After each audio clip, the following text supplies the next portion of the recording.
Kisah ini terjadi pada musim haji tahun 317 H.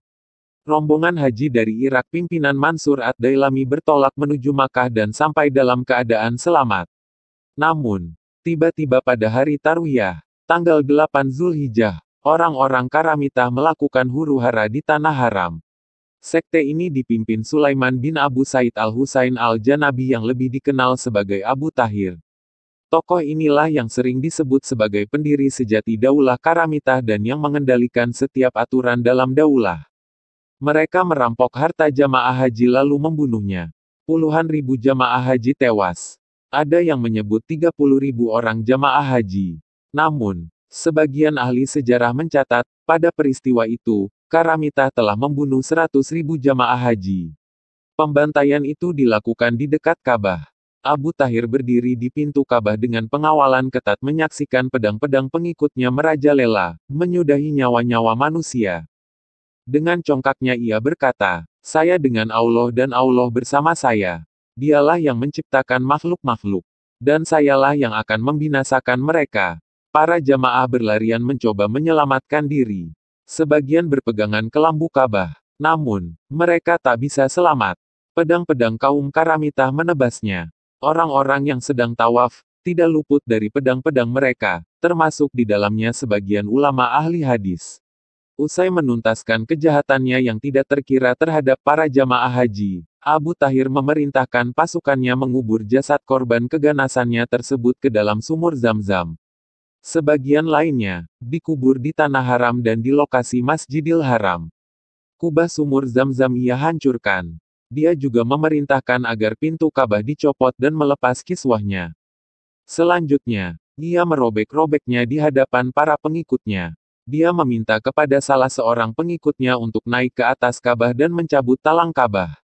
Namun tiba-tiba, orang tersebut terjatuh dan mati seketika. Abu Tahir pun mengurungkan niatnya untuk mengambil talang Ka'bah. Kemudian, ia memerintahkan untuk mencongkel Hajar Aswad dari tempatnya. Seorang lelaki memukul dan mencongkelnya. Dengan nada menantang, Abu Tahir sesumbar, "Mana burung-burung ababil? Mana bebatuan dari neraka sijil?" Peristiwa penjarahan Hajar Aswad ini, membuat Amir Makkah dan keluarganya dengan didukung sejumlah pasukan mengejar mereka. Amir Makkah berusaha membujuk Abu Tahir agar mau mengembalikan Hajar Aswad ke tempat semula. Seluruh harta yang dimiliki sang Amir telah ia tawarkan untuk menebus Hajar Aswad itu. Namun Abu Tahir tidak bergeming. Bahkan sang Amir, anggota keluarga dan pasukannya menjadi korban berikutnya. Abu Tahir pun melenggang pulang dengan membawa Hajar Aswad dan harta rampasan dari jamaah haji. Batu dari janah ini, dia bawa pulang ke daerahnya, yaitu Hajar Asa, dan berada di sana selama 22 tahun.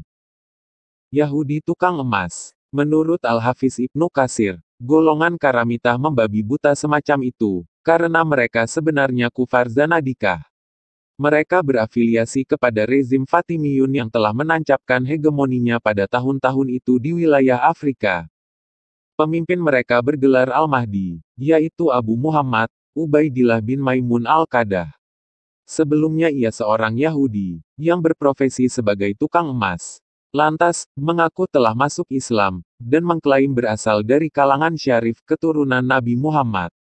Banyak orang dari suku barbar yang mempercayainya. Hingga pada akhirnya, dia dapat memegang kekuasaan sebagai kepala negara di wilayah tersebut. Orang-orang Karamtihah menjalin hubungan baik dengannya. Mereka, Karamitah, akhirnya menjadi semakin kuat dan terkenal. Perbuatan Abu Tahir Al-Qurmuti, orang yang memerintahkan penjarahan Hajar Aswad ini, oleh Al-Hafiz Ibnu Katsir dikatakan, dia telah melakukan ilhad, kekufuran, di Masjidil Haram, yang tidak pernah dilakukan oleh orang sebelumnya dan orang sesudahnya. Setelah masa 22 tahun Hajar Aswad dalam penguasaan Abu Tahir, ia kemudian dikembalikan. Tepatnya pada tahun 339 H. Pada saat mengungkapkan kejadian tahun 339 H, Al-Hafiz Ibnu Katsir menyebutnya sebagai tahun berkah, lantaran pada bulan Zulhijjah tahun tersebut, Hajar Aswad dikembalikan ke tempat semula.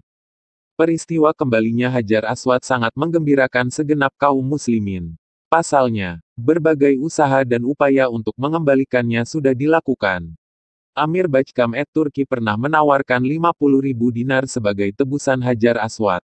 Tetapi, tawaran ini tidak meluluhkan hati Abu Tahir, pimpinan Karamitah saat itu.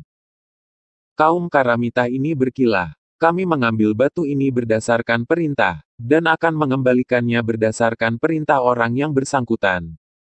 Pada tahun 339 H, sebelum mengembalikan ke Makkah, orang-orang Karamitah mengusung Hajar Aswad ke Kufah, dan menggantungkannya pada 7 tiang Masjid Kufah, agar orang-orang dapat menyaksikannya. Lalu, saudara Abu Tahir menulis ketetapan, kami dahulu mengambilnya dengan sebuah perintah. Dan sekarang kami mengembalikannya dengan perintah juga, agar pelaksanaan manasik haji umat menjadi lancar. Akhirnya, Hajar Aswad dikirim ke Mekah di atas satu tunggangan tanpa ada halangan. Dan sampai di Mekah pada bulan Zulqa'dah tahun 339 H.